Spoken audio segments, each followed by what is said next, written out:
Siendo las 17 horas, damos inicio a la reunión de la Sociedad Uruguaya de Historia de la Medicina del día 2 de agosto de 2022. El doctor Túnez va a referirse al fallecimiento de un gran científico uruguayo, el doctor Washington Buño Buceta, hijo de nuestro profesor Buño y de la doctora Buceta, que fue la primera médica endocrinóloga de Uruguay, que ocurrió en febrero de este año en España. Doctor Túnez. Muchas gracias, presidenta. Realmente me enteré de la triste noticia hace pocos días, conversando con nuestra estimada presidenta. El doctor Washington Buño Buceta, que vivió los últimos años en Madrid, desde el año 73, había fallecido el 22 de febrero en Madrid. Washington Buño Buceta nació en Montevideo el 30 de julio de 1937, fue médico, profesor de investigación emérito por el Consejo Superior de Investigación Científica de España, investigador asociado del PDCIVA en Uruguay, ingresó como ayudante de clase en el Departamento de Fisiología en el año 1959 e inició su carrera académica en la Facultad de Medicina de la UDELAR. En el 65 ingresó como asistente al Departamento de Fisiología y se incorporó por ese entonces al recientemente creado Laboratorio de Neurofisiología, proyecto conjunto de los departamentos de Fisiología y Biofísica, integrando aquel grupo pionero, emprendedor y pujante liderado por el profesor Helio García Aus Negri. A finales de la década del 60, en usufructo de una beca de los Institutos Nacionales de Salud de Estados Unidos, realizó una pasantía de investigación en el laboratorio del profesor Ted Bullock en San Diego, California, y a su retorno a Uruguay, en el 69, optó por su dedicación total, el régimen de dedicación total a la actividad científica, accediendo a un cargo de asistente del Departamento de Fisiología. Más tarde, con el advenimiento de la dictadura cívico-militar al país y de la intervención de la Universidad de la República, presentó su renuncia al cargo en el Departamento de Fisiología y emigró a España en el 73, donde continuó su carrera académica. Inicialmente colaboró con el profesor García Aus en la creación y desarrollo del Laboratorio de Neurología Experimental del Departamento de Investigación del Hospital Ramón y Cajal, ingresando luego al Consejo Superior de Investigación Científica como profesor de investigación e instalándose en el Instituto Cajal de Madrid. Si bien tuvo su retiro administrativo en el año 2007, continuó su actividad científica tanto en el Instituto Cajal como en el Departamento de Anatomía, Histología y Neurociencia de la Facultad de Medicina de la Universidad Autónoma de Madrid, y junto al desarrollo de herramientas informáticas avanzadas en el procesamiento de datos electrofisiológicos, se destacan sus aportes en las áreas de la fisiología sensorial, la electrofisiología experimental y diagnóstica, los ritmos cerebrales y osciladores neuronales, el fenotipo electrofisiológico de células excitables, y las bases neuronales y sinápticas de la plasticidad neural.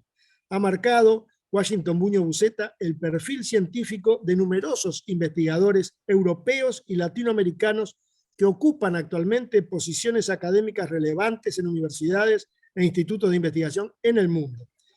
Tiene una generosidad intelectual muy marcada por todos sus colaboradores, un rigor científico y dedicación desde una perspectiva profundamente humana. Algunos estos de los atributos del profesor Washington Buño Buceta, que supo contagiar a sus discípulos, haciendo del laboratorio un ámbito de intercambio académico genuino y de verdadero disfrute por la actividad científica.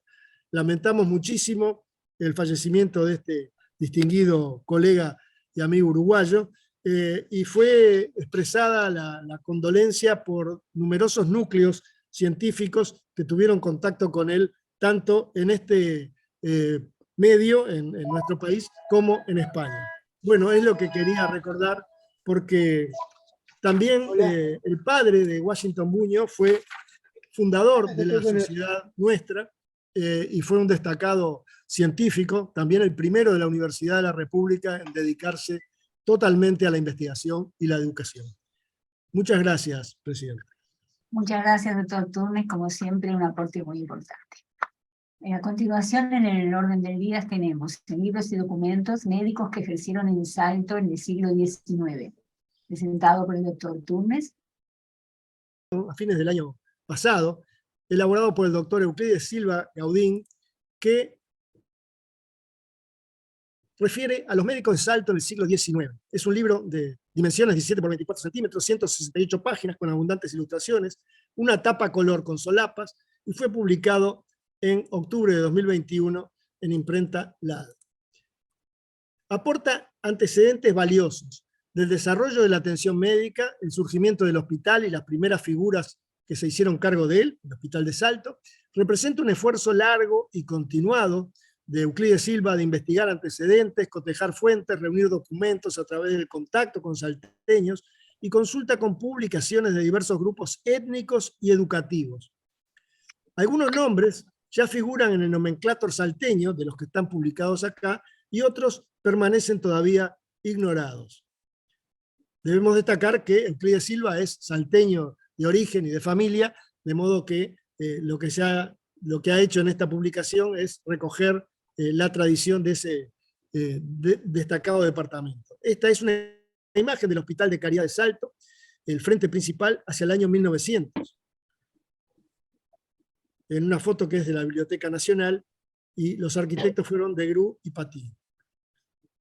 El primer médico que aparece citado allí es Apollon de Mirbeck, un francés que estuvo trabajando muchos años en Salto, primero sin licencia médica adecuada, y luego de haberse graduado en París, volvió para revalidar su título ya en la última parte de su vida. Vivió entre 1808 y 1891, y Mañé Garzón había ocupado su tiempo en hacer una minuciosa biografía de Apollon de Mirbeck, cuyo nombre lleva la ruta que va de Salto a la represa de Salto Grande.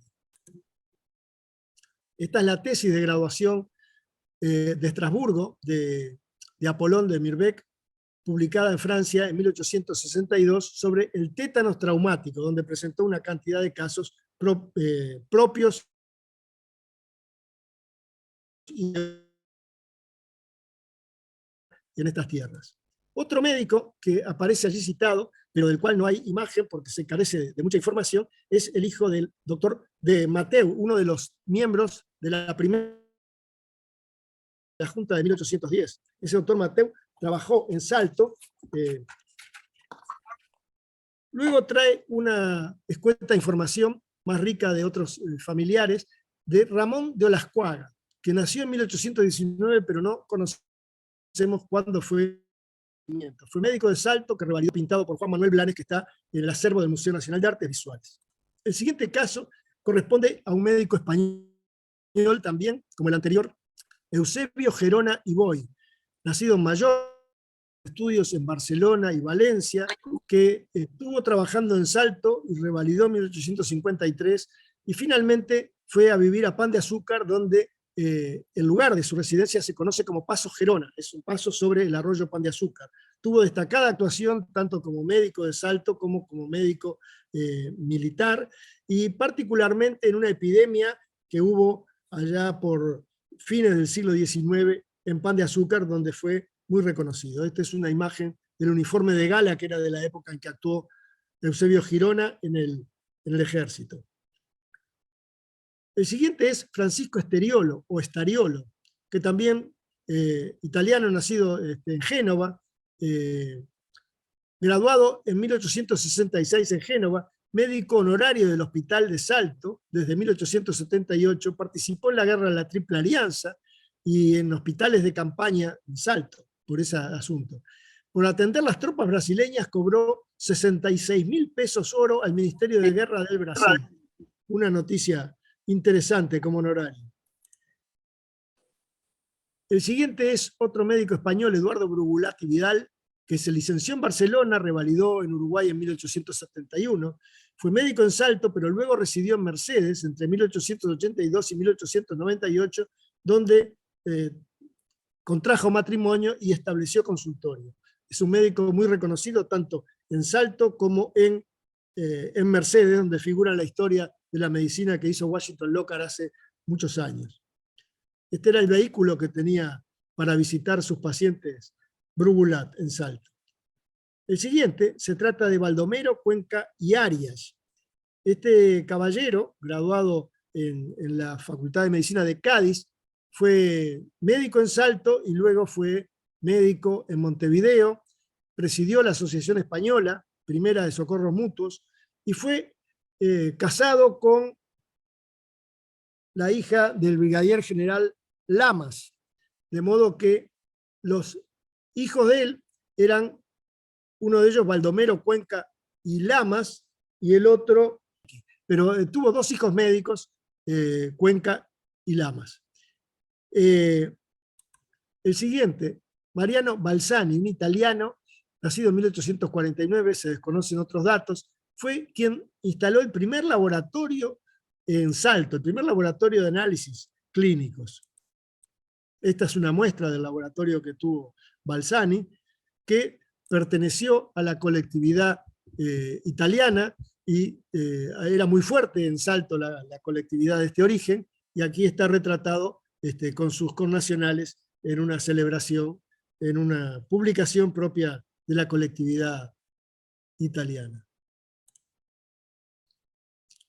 Santos Errandonea Larregui, este era un hombre de origen vasco, que nació en 1860 y falleció en 1900, tuvo destacada actuación en Salto, acá tenemos distintas imágenes correspondientes a distintas épocas, y además de su labor médica, tuvo también una labor social, porque fundó el Ateneo de Salto, y es recordado por ese hecho.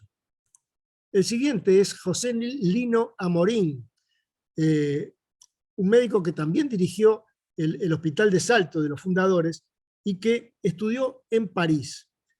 Este es un personaje que ha sido conocido a través de múltiples presentaciones de Euclides Silva y de Eduardo Wilson en La Sociedad, y que hizo una tesis en París sobre la restauración de los párpados por el injerto cutáneo en 1890. El siguiente es el hermano menor de Alfonso Lamas Delgado y Eduardo Lamas Delgado. Este era el menor, que se dedicó sobre todo a la psiquiatría. Vivió entre 1865 y 1937, era 2 años menor que Alfonso, casado con Nerea Avellanal, otro apellido vinculado a la medicina salteña y montevideana. Ejerció la medicina general y particularmente la psiquiatría. Realizó estudios de posgrado en el Hospital Santé de París con el profesor Valentín Mañán. Fue director del Hospital Vilar-de-Bo en Montevideo, fue jefe del servicio de hombres allí, donde actuó con él el doctor Alejandro Schroeder, futuro director del Instituto de Neurología. Esta era la casa de Lamas en Salto, y este es el Hospital Santana. Aquí tenemos el Cuerpo de Sanidad del Ejército Revolucionario de 1904, del Partido Nacional, donde está Alfonso Lamas al centro, y a la derecha del observador, el que está inmediatamente a su derecha, es Eduardo Lamas. Julio Jurkowski, el segundo decano de la Facultad de Medicina, primer profesor de anatomía por concurso en 1876, hombre que se dudaba de que tuviera título de médico, pero sin embargo fue revalidado aquí, reconocido como médico cirujano. Era disector en la Facultad de Medicina de Montpellier. Es lo único que está confirmado. Pero tuvo una vida azarosa, luego de dedicarse a la anatomía, se dedicó a la práctica de la medicina en Montevideo, y entre otras derivaciones se unió a Carlota Ferreira. Este es un retrato que le había hecho otro de sus amantes, Juan Manuel Blanes, que está a la entrada del Museo Nacional de Artes Visuales. Jurkowski emigró con ella a Salto, porque en Montevideo no era muy bien vista la unión, y bueno, allí establecieron un sanatorio para realizar curas psiquiátricas, que tuvo por algún tiempo muy buena evolución. Entre otras cosas, dicen que este retrato de Blanes lo pintó con Carlota, con la autorización de Jurkowski. Es un retrato también de demonio, mundo y carne, un desnudo muy atrevido. Esta es la casa de familia Solaro, fines del siglo XIX, de del arquitecto o del constructor Antonio Vernizzi para el establecimiento de hidroterapia que tuvo el doctor Julio Jurkowski.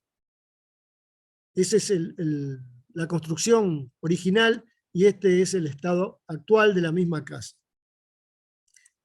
El doctor Jurkowski tenía estas fichas para acreditar que le habían pagado la atención. Los pacientes tenían que adquirir primero las fichas para luego tener acceso a los baños terapéuticos.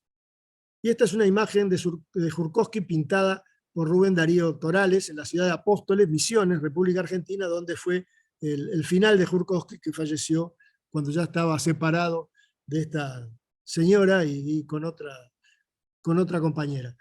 El siguiente médico es José Pedro Besio, un médico que se graduó en París, tuvo destacada actuación allí, y acá lo tenemos en un grupo de médicos uruguayos en París cerca de 1892, donde están sentados de izquierda a derecha Turenne, Carlos Neri, Lombardini, Navarro sobre el respaldo, Quintela o Enrique Castro, y de pie de izquierda a derecha están Echepare, tal vez Arán, y después de 3 personas que no pudieron identificarse, Gerardo Arrizabalaga en la punta aquí, a la derecha.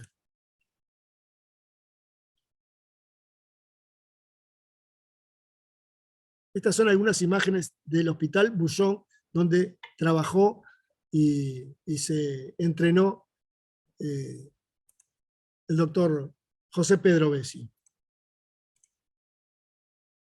Y este es el Hospital Necker, otro de los lugares por donde él pasó en su formación.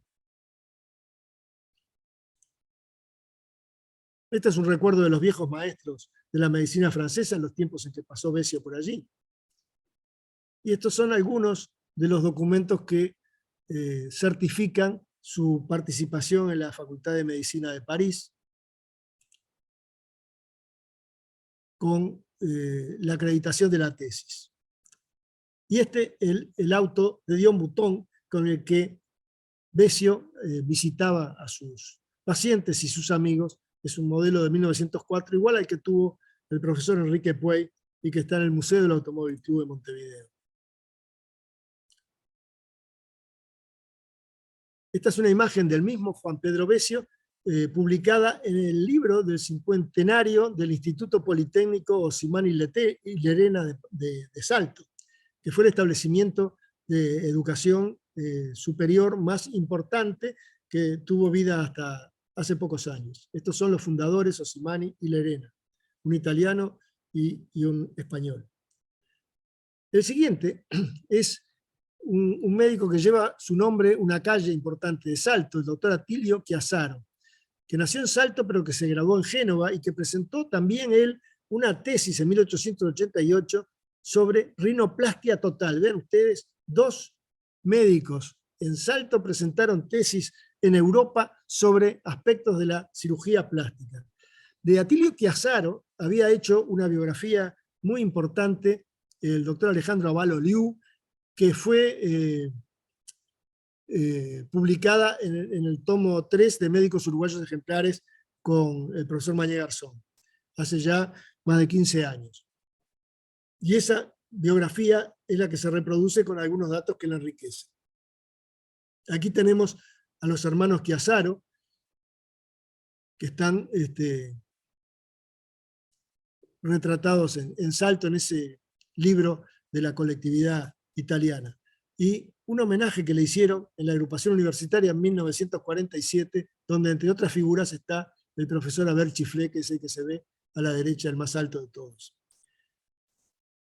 También se reproducen allí unas medallas de oro que le regalaron a Chiassaro los empleados de la policía del departamento de Salto, porque él fue médico de la policía, y en agradecimiento cuando se retiró de ese cargo tuvo este homenaje y reconocimiento del personal policial.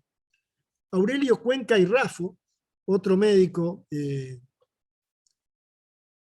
hijo de andaluz, radicado en Salto desde 1860, que estudió en la Facultad de Medicina de Cádiz, graduándose en 1895 con una tesis titulada De la eclampsia puerperal, su descripción y algunas consideraciones sobre su patogenia y tratamiento. Esta es la tapa de la tesis. Y allí se expande sobre quiénes fueron los maestros que juzgaron la tesis y los maestros del propio médico, pariente del otro Cuenca, ¿no? De Cuenca y Raffo. Cuenca y Raffo y Cuenca y Arias. José Martín Arregui, nacido en Salto, fue alumno del Instituto Politécnico Lerena e hizo una tesis en Montevideo sobre deontología médica, que no cayó muy bien en su momento y que debió presentarla por segunda vez. En esta imagen se presentan parados Pedro Migliaro, Atilio Brignole, Anselmo Tafernaberri, y sentados Pedro Tafernaberri y José Martín Arregui, del que nos referimos recién. Es tomada del libro 50 años de la enseñanza secundaria en Salto sobre el Instituto Osimani y Lerena. Ángel Besio Scanavino es un hermano menor del anterior, hermano menor de Juan Pedro, graduado con honores en Montevideo el 28 de agosto de 1899 con una tesis titulada Contribución al estudio del sarcoma del oído. A este hombre se le perdió el rastro en sanatorios de los Alpes, a los que concurrió por enfermedad en 1923. Se ignora cuándo fue que falleció. Hay 3 médicos más que están citados allí con escasos datos porque no se posee mucha información de ellos o no se ha podido recoger. Uno es Antonio Silva Román, el otro Edunio Sosa, y un tercero, que se ignora el nombre, de apellido Wilson, que trabajó tanto en Salto como en Concepción del Uruguay. Bueno, esto es lo que quería comentarles a ustedes, felicitar al querido doctor Euclides Silva, porque esta publicación fue fruto de una colección de trabajos acumulada a lo largo de muchos años, con mucha paciencia y mucho método. Bueno, es una alegría poder tenerlos hoy aquí y poder disfrutar con él esta presentación. Gracias, Presidenta. Bueno, agradecemos al doctor Turnes por la presentación del libro de Silva Nordin, una presentación realmente excelente, muy documentada e ilustrada. El doctor Silva Nordin reunió un valioso material, riquísimo material, de estos médicos salteños. Él es salteño de nacimiento y tiene un vínculo afectivo importante con el departamento de Salto. Bueno, el doctor Euclides. Bueno, yo quisiera decir que voy a poner una bomba acá. Este libro, como autor, no me corresponde en su totalidad. El coautor de este libro se llama Antonio Turnes, y a él se debe la aparición del ejemplar que estuvieron comentando. Las cosas sucedieron así. A fines del año pasado, Antonio fue a casa a devolverme el material que yo le había prestado para la presentación de la memoria de Neri Piazza, mi esposa. Y me preguntó en qué andaba el tema de la investigación de los médicos de Salto. Le dije que tenía mucho material, pero que todavía no había pensado en presentarlo en la sociedad. Yo tenía la idea de este material, presentarlo en forma de PowerPoint. Nunca pensé que daba para un libro. Pues la conversación siguió y Antonio me pidió que le prestara el material ese que yo había, material bibliográfico, por supuesto, para fotografías y artículos de diversos autores que constituirían la bibliografía de esa presentación en la sociedad del PowerPoint. No hablamos más del tema hasta que hace unos meses me llamó por teléfono que tenía unas medallas relativas a la medicina que quería que yo las viera, se las había regalado Pou y otras personas, conocedor de mi afición por la numismática y la medallística médica. Bueno, conversamos sobre las medallas, y cuando se iba me dice, tengo una sorpresa para usted. Antonio, si no digo las cosas exactas, corregime. Y ya parado, abre el portafolio y me muestra el libro. Y digo, ¿y eso qué es? Es el libro de los médicos de Salto. Y digo, ¿qué libro de los médicos de Salto? Yo no sabía qué decir. Dice, decidí editarlo y presentárselo como regalo de la vieja amistad que nos une desde hace 60 años. A Antonio yo lo conocí cuando era estudiante de medicina y yo médico ya recibido en el sindicato médico. Yo era tesorero de la gremial y él era funcionario administrativo. Desde ahí hasta ahora hemos mantenido una sincera amistad e intercambio de ideas. De manera que el libro este fue compaginado, es una compaginación de la bibliografía que yo le presté a Antonio. Y eso hace que el libro no llene totalmente algunas finalidades, como es colocar a esos médicos de Salto en la mitad del siglo XIX en la sociedad salteña, en la ciudad de Salto, cómo era la medicina, cómo se ejercía la profesión y las particularidades de cada uno de los entrevistados. A Antonio le agradezco la pillería simpática de haberme figurar como libro, pero como él dice, en la próxima edición ponemos Antonio Turner y Euclides Silva Gaudí. Y completamos entonces las partes que están faltando. En cuanto a mi condición de salteño, el tema es así. Mi madre, Orfilia Gaudín, era salteña, por supuesto. Ella, su padre, su abuelo, sus hermanos, sus 11 hermanos, y fanática de su ciudad. Bueno, los 3 hermanos fuimos a nacer a Salto. Cuando tenía el 8º mes de embarazo, iba a Salto a tenernos para que la documentación de futuro dijera nacido en Salto. Pero al mes de nacido volvía a Montevideo o a otras ciudades, porque por la profesión de mi padre.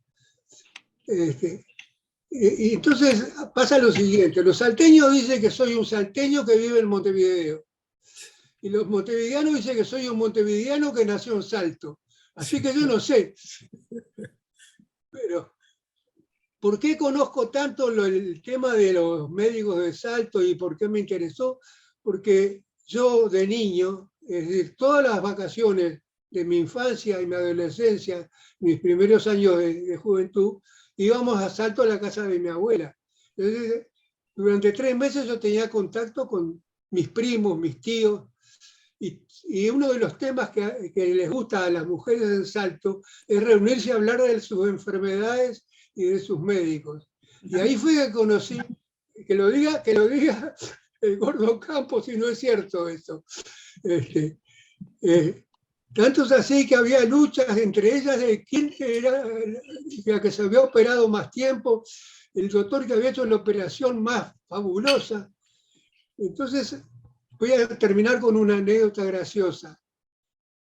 Un día llega a la reunión de las tías a la hora del té, una de las hermanas, y dice que el doctor Campos, u otro, le había dicho que tenía divertículos. Que su enfermedad era diverticulosis, divertículo. Y entonces las otras hermanas dijeron, qué pavada que tenés, todas tenemos divertículos. Nosotros también, sí, pero a mí el doctor me dijo que los míos son macho y hembra, que nunca vio un caso igual.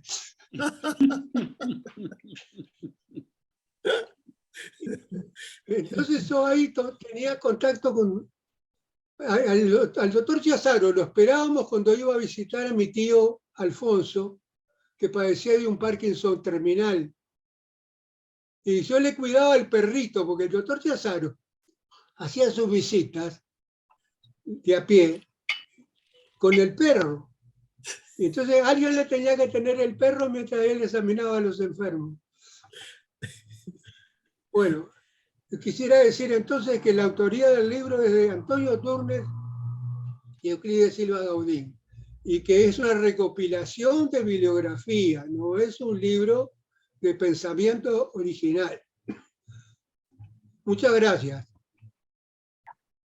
Pasamos ahora al tema central.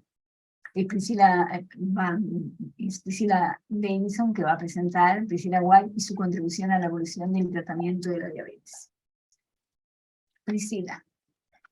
Bueno, vamos a empezar diciendo que la diabetes es un conjunto de enfermedades metabólicas conocidas desde la antigüedad, caracterizadas por un aumento de glicemia en sangre y la aparición de azúcar en la orina. Esta condición produce además un compromiso vital severo que se acentúa en algunos tramos y circunstancias de la vida. Estos momentos claves de la vida, de la niñez y el embarazo, es cuando actuó la doctora Priscilla White. Investigó e innovó y cambió la vida de miles de pacientes y de millones de diabéticos en el mundo. Ella nace el 17 de marzo de 1900 en la ciudad de Boston, Massachusetts. Era su padre un médico especialista en ojos, oído, nariz y garganta. Cuando tenía 1 año, sus padres se divorciaron. En 1917 se gradúa en el Quincy High School en Quincy, Massachusetts. Luego asistió al Radcliffe College en Cambridge, donde estudió artes liberales. Pero mientras que estaba en Radcliffe, cambia su orientación a medicina.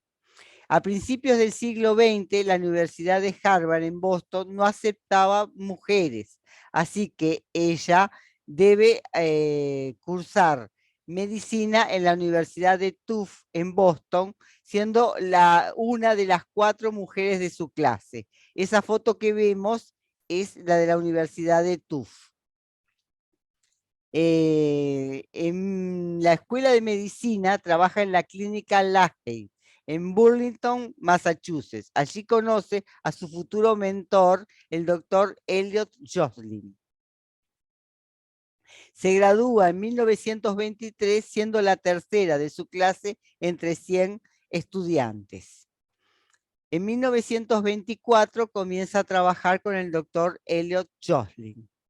En 1925, la doctora White y el doctor Joslin publican en el Journal of the American Medical Association un trabajo fundamental, que es el crecimiento, el pronóstico y el desarrollo de los niños diabéticos.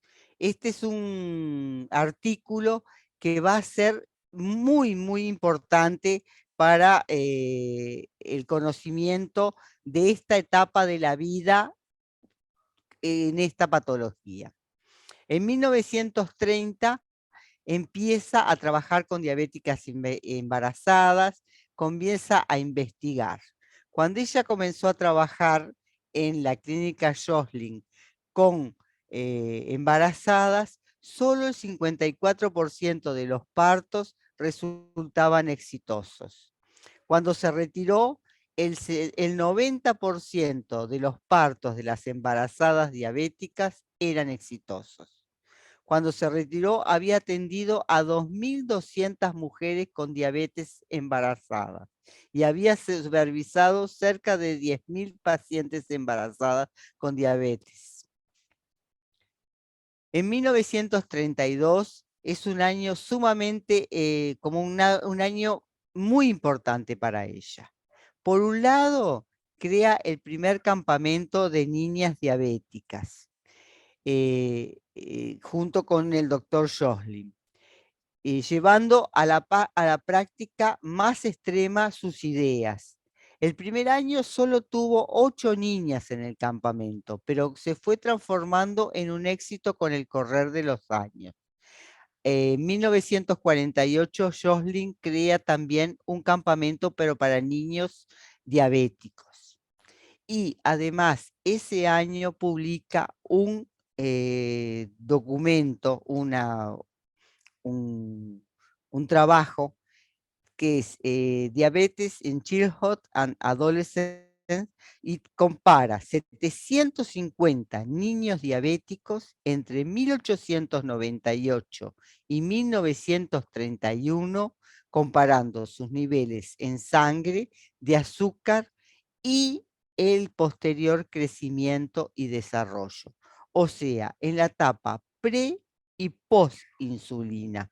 Evidentemente es un cambio importantísimo, ya que esos niños en la etapa pre-insulina eran prácticamente niños que no iban a llegar a crecer normalmente y muchos iban a fallecer en, por problemas problemas muy serios que causa el déficit insulínico. Y la aparición de la insulina en 1921 les va a dar realmente una posibilidad de tener una expectativa de vida. En 1936 viaja a Copenhague, Dinamarca, y ayuda a Hans Christian Hagedorn en el desarrollo de la primera insulina de larga duración, que estaba unida al zinc y que duraba cerca de 24 horas en el cuerpo y evitaba las múltiples inyecciones diarias, porque la insulina que había hasta ese momento debía ser administrada muchísimas veces durante el día, lo cual, por supuesto, mantenía a la persona con vida, pero era realmente un sufrimiento. En 1950 ya era profesora de las facultades de medicina de Harvard y de Tufts. Tufts fue donde ella se había recibido y Harvard donde no la habían aceptado porque, por su condición de mujer, ¿no es cierto? Ella fue la primera mujer en ser invitada a dar una conferencia en memoria del doctor Banting, el descubridor de la insulina, y recibe la medalla Banting, que es el más grande galardón de la Asociación Americana de Diabetes. Es considerada una de las 12 mujeres médicas más influyentes en el mundo. En 1975 se jubila, pero continúa trabajando a tiempo parcial con jóvenes diabéticos, tratándolos de ayudarlos con los conflictos emocionales de vivir con esta enfermedad crónica que tanto pide del paciente. Nunca se casó, vivió en su hogar en Ashland, Massachusetts, con su ama de llaves y 5 perritos. Fallece en 1989, el 16 de diciembre, a los 89 años, a causa de un ataque cardíaco. Como dije, cerca de 10.000 pacientes fueron los que fueron supervisados por ella. Con respecto a la diabetes, decimos que es un conjunto de trastornos metabólicos en la que existe siempre un aumento en la cantidad de glucosa en sangre crónicamente. Puede deberse a un error en la producción de la hormona insulina, a una resistencia a la acción de la insulina en las células blanco de esta hormona, a un aumento en la producción de glucosa, a una combinación de estas causas. Siempre va acompañado de trastornos en el metabolismo de los hidratos de carbono, de las grasas, de las proteínas y también de las sales minerales del cuerpo. Con respecto a las manifestaciones clínicas de la diabetes, son las 3P: la poliuria o aumento de la orina, la polidipsia o aumento de la sed, y la polifagia, el incremento del hambre, generalmente con adelgazamiento. En la diabetes mellitus tipo 1, estas 3P llevan a la cetoacidosis aguda y al coma siderante.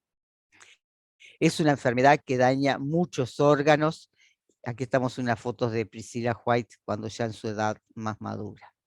Lleva a una enfermedad que daña muchísimos órganos, produce retinopatía, que es la causa más frecuente de ceguera en el mundo, produce nefropatía diabética, la causa más frecuente de diálisis en el planeta, compromete todo el árbol vascular con la micro y la macroangiopatía, llevando al infarto de miocardio, al de mesenterio, trastornos circulatorios cerebrales, también en los dedos de los pies, las amputaciones son también las más frecuentes por diabetes, afecta a los sistemas nerviosos periféricos y autónomos.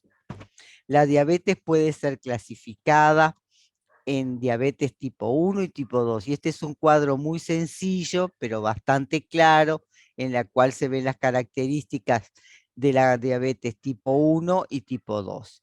La edad de aparición de la tipo 1 frecuentemente es en menores de 30 años. La diabetes tipo 2 es frecuentemente mayores de 25. La cetoacidosis en la diabetes tipo 1 es común. En la diabetes tipo 2 es rara. La dependencia a la insulina, la diabetes tipo 1 siempre está. En la diabetes tipo 2 es rara o aparece al final de la evolución. Los antecedentes familiares en la diabetes tipo 1 son menores al 15%. En la diabetes tipo 2 casi siempre están presentes en más del 50% de los pacientes. La obesidad es rara en la diabetes tipo 1 y es muy, muy frecuente en la diabetes tipo 2. La resistencia a la insulina es rara en la diabetes tipo 1 y muy frecuente en la diabetes tipo 2. Los anticuerpos contra la insulina no aparecen en la diabetes tipo 2 y son muy, muy frecuentes, más del 90% en la diabetes tipo 1. El péptido C es indetectable, ya que no tenemos insulina en la diabetes tipo 1 y es normal en la diabetes tipo 2. El tratamiento para la diabetes tipo 1 es sin duda la insulina y en la diabetes tipo 2 son otro tipo de hipoglucemiantes, que pueden ser hipoglucemiantes orales o hipoglucemiantes de tipo orales, inyectables. En este momento tenemos de muchos tipos. Existe un Día Mundial de la Diabetes, que es el 14 de noviembre, y hay un círculo azul que simboliza la unidad de la comunidad internacional de la diabetes en respuesta a la pandemia que significa esta enfermedad crónica.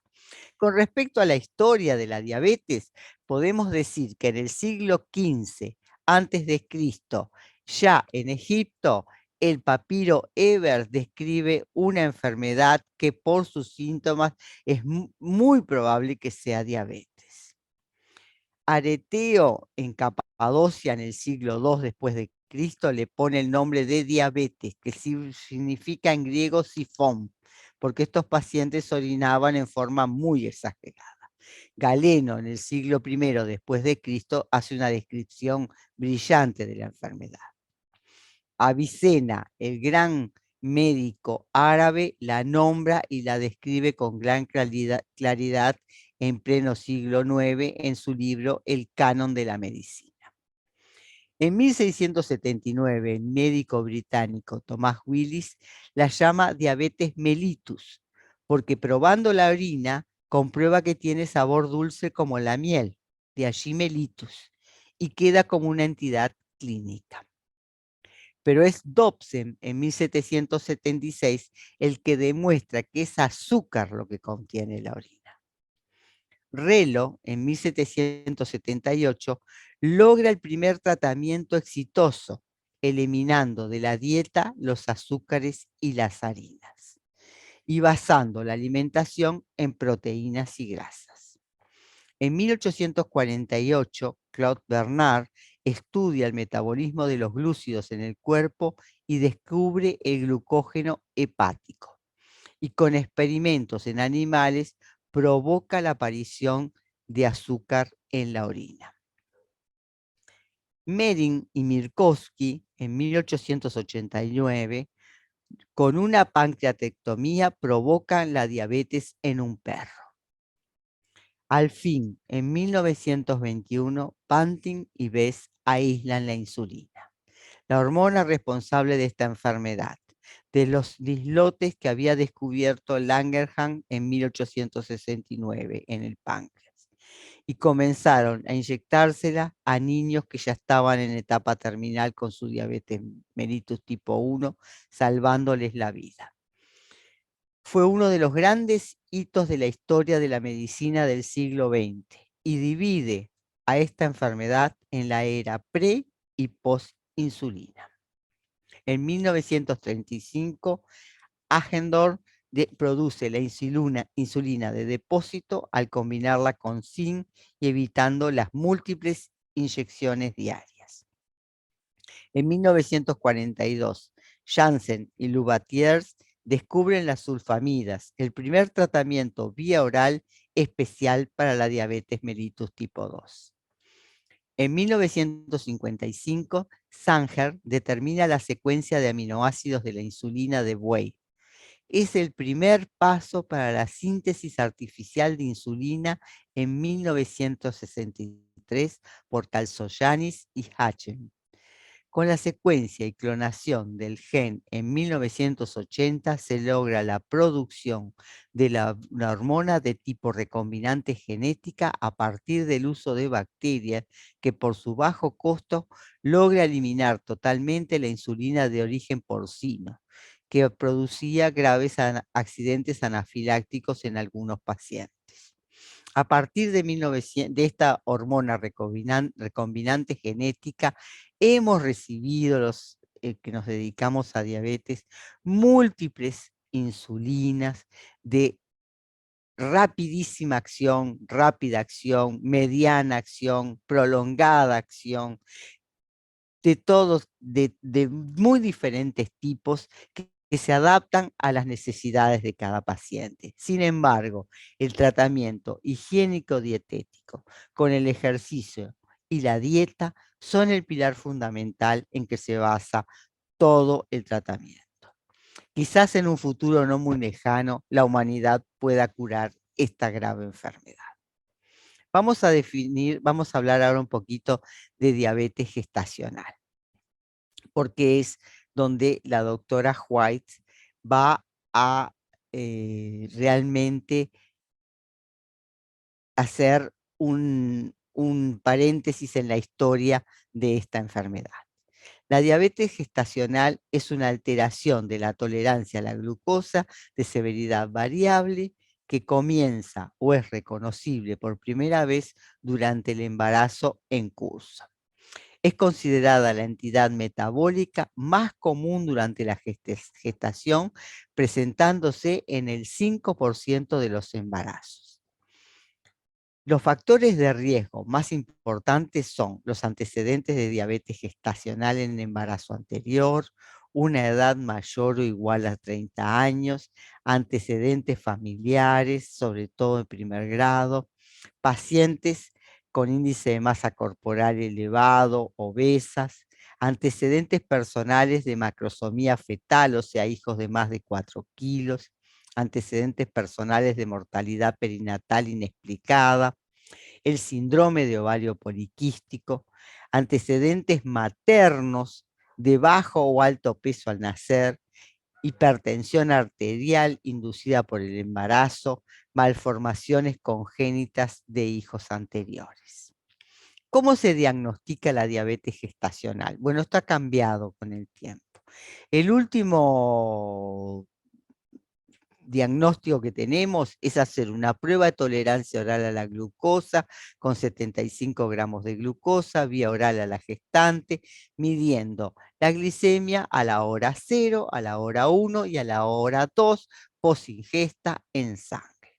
El diagnóstico de diabetes se hace con valores iguales o mayores de glicemia a 92 miligramos de decilitro a la hora 0, 180 miligramos de decilitro a la hora 1 y 153 miligramos de decilitro a las 2 horas, respectivamente, sabiendo que en un solo punto ya son diagnósticos de diabetes gestacional.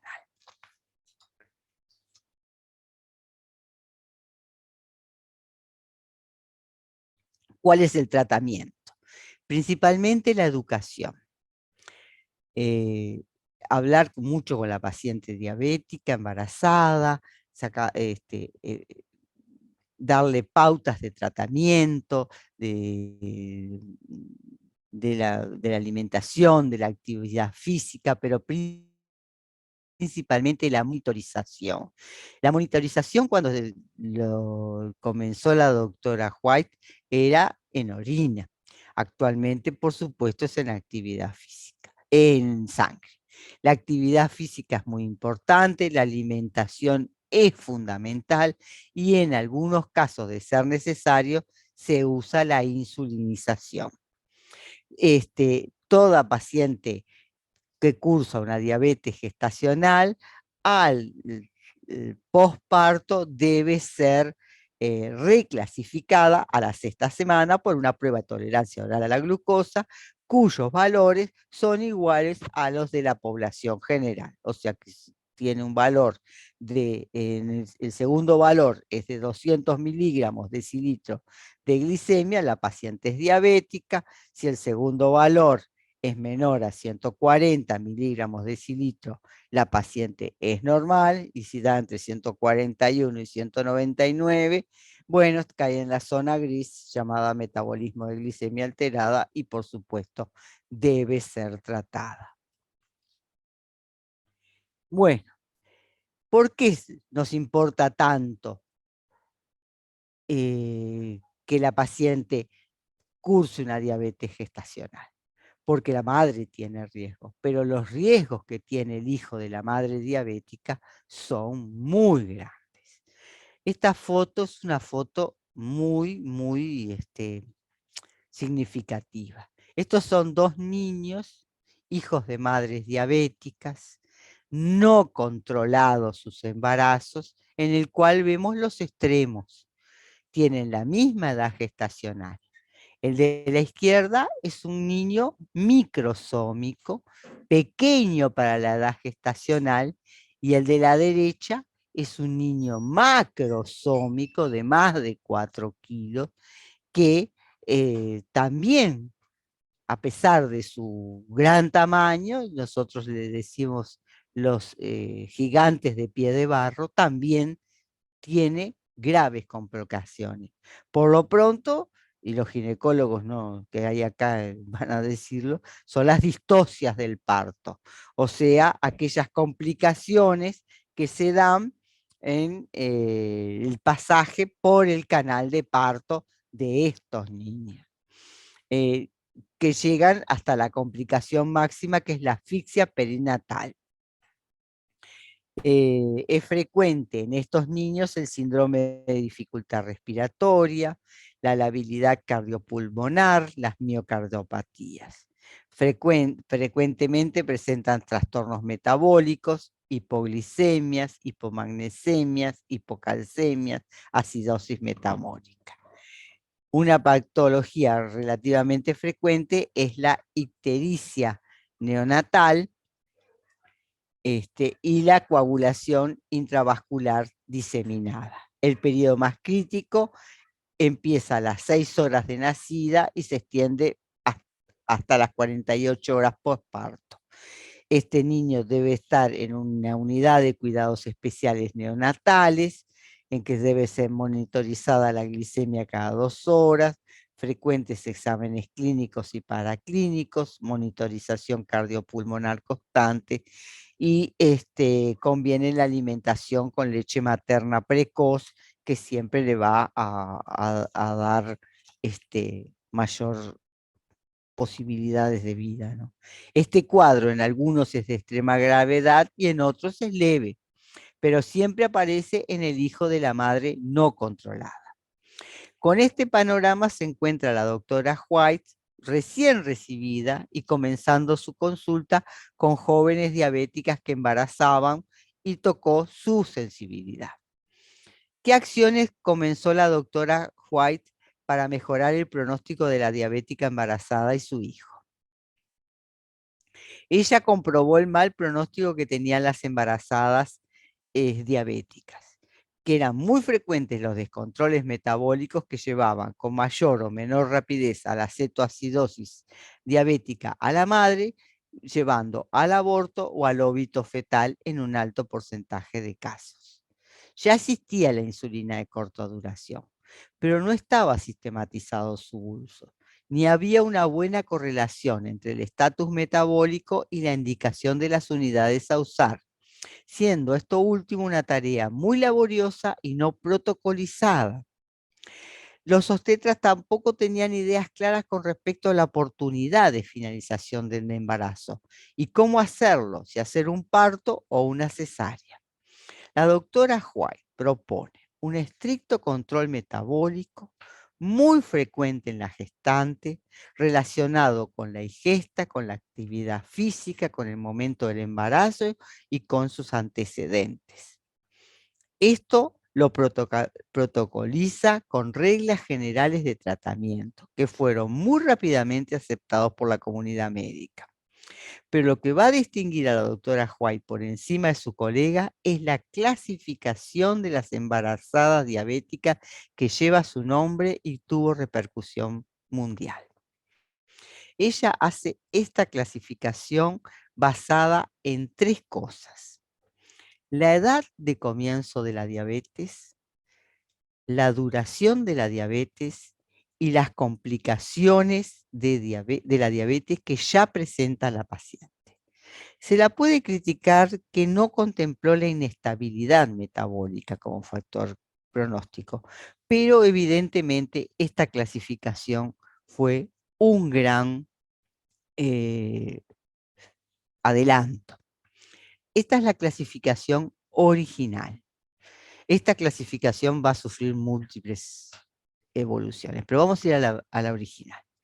La clasificación está dada por las letras. El estadio A es la aparición de la diabetes gestacional después del embarazo controlada con dieta. El estadio B es una diabetes que aparece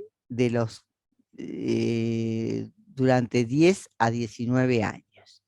La C es la edad de inicio de la diabetes entre los 10 a 19 años con una duración de más de 10 años. La D es una edad de inicio de la diabetes de menos de 10 años, con una duración de 20 años y ya con retinopatía. La R aparece retinopatía proliferativa o hemorragia del vitrio. La F, nefropatía con más de 5.000 miligramos día de proteinuria. La RF es una combinación de la R con la F. La H, ya hay una enfermedad cardíaca clínicamente evidente, y la T, hay un trasplante renal previo. Esta clasificación sufrió múltiples variaciones, como por ejemplo que se agregó el grupo G, que lo agregaron los ginecólogos, porque está dado por mujeres con antecedentes personales de abortos a repetición, o sea, con muy mala historia obstétrica, lo que ensombrecía mucho el pronóstico. Y que el grupo A se va a subdividir en el A1, que se trata solo con dieta, y el A2, al que no le alcanza la dieta y requiere además insulina. Gracias al trabajo de la doctora White, las tasas de mortalidad cayeron del 35 al 10%. Los embarazos exitosos, que apenas llegaban al 52%, al abandonar la clínica Joslin, la doctora, llegan a más del 90%. Fue un instrumento de calidad para el manejo de las embarazadas diabéticas durante décadas, aunque sufrió múltiples variaciones, como hemos dicho, ¿no? Esto se ve acá en esta gráfica, en el cual está marcado con una línea blanca, evidentemente, la aparición de la diabetes, y también hay otro escalón importante cuando la aparición de la clasificación en la cual la mortalidad materna, que está en verde, sufre una caída, y la mortalidad perinatal, bueno, viene en descenso muy importante en el correr del siglo XX, ¿no es cierto? Acá hay una gráfica de las pacientes que solo embarazadas diabéticas, que solo tienen diabetes gestacional, y las que ya tienen, las diabéticas previas que embarazan, ¿no? Que son menos. Y ahora quería terminar con una historia cortita de la clínica Joslin y del doctor Joslin. Y quería principalmente dejar dos conceptos del doctor Joslin, porque son muy importantes para todos los que hemos hecho diabetes. El paciente diabético que sabe más, vive más tiempo. La educación no es parte del tratamiento de la diabetes, es el tratamiento. El doctor Joslin nació el 6 de junio de 1869 en Oxford, Massachusetts. Estudió en la Universidad de Yale y se recibió en Harvard Medical School con honores en 1895. Se interesó por la diabetes ya desde 1893, antes de recibirse de médico, incentivado por una tía con esa enfermedad.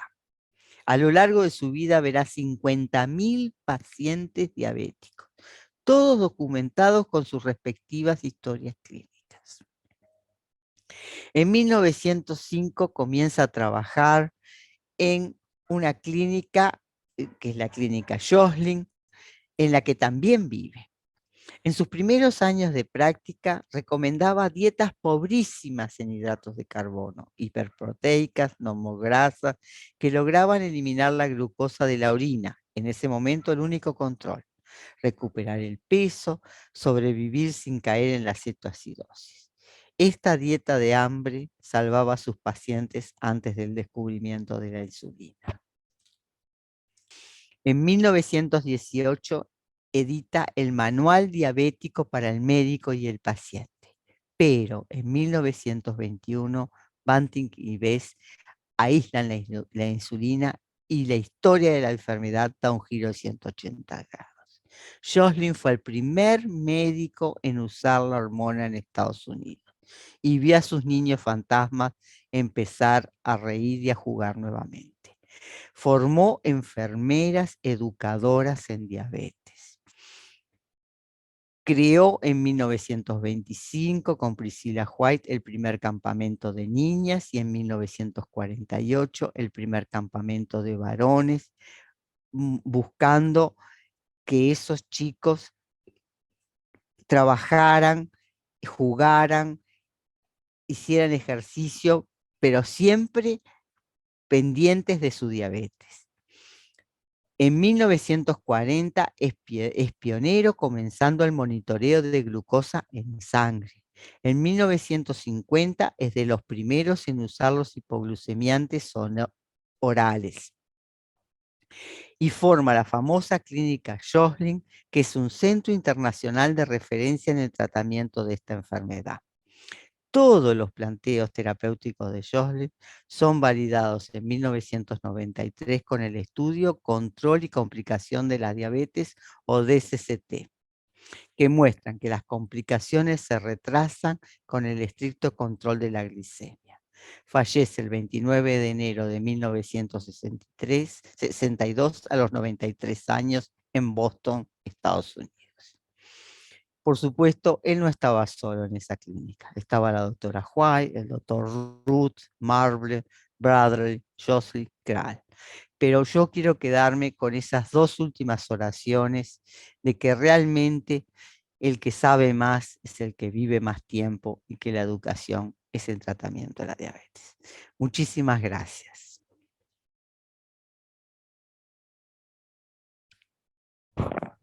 Muchas gracias, Priscila. Quiero destacar que Priscila hizo un curso en la materia optativa en Historia de la Medicina, del Departamento de Historia de la Medicina. Es nuestro deseo incorporar a las nuevas generaciones de estudiantes y profesionales a la Sociedad Uruguaya de Historia de la Medicina. Bueno, yo quería destacar que el uso de la insulina produjo un cambio drástico, no solo en el potencial reproductivo de las mujeres diabéticas con la restauración de la fertilidad, sino también en el pronóstico de la gravidez, con una caída importante de la mortalidad materna, pero esto no se acompañó de la reducción de la mortalidad fetal. Allí entró la doctora Priscilla White, junto con otro contemporáneo, que fue Jorgen Pedersen. Pedersen, en Dinamarca, fue el que trabajó en la misma época que Priscilla White, con la misma orientación, creó una clínica de diabetes y gravidez, y fue el que estableció los factores agravantes de Pedersen, o factores de mal pronóstico en la gravidez, que junto con la clasificación de Priscilla White fueron fundamentales para modificar el pronóstico de estas pacientes y el resultado de la gestación, que es un niño capaz con una vida normal. Y sobre todo un recién nacido viable. Y la otra cosa es que es muy difícil el control de la diabetes en la gravidez, pero las mujeres grávidas contribuyen para su control y hacen cualquier sacrificio para tener una gravidez normal. O sea, es difícil el control, pero las mujeres colaboran mucho en esta etapa de su vida. No después ni antes, pero durante la gravidez. Bueno, entonces agradecemos a los expositores, un saludo afectuoso a todos los compañeros presentes en la sesión de hoy, también a los que vinieron por primera vez, y les agradezco a todos la participación y hasta la próxima reunión. Adiós. Chao.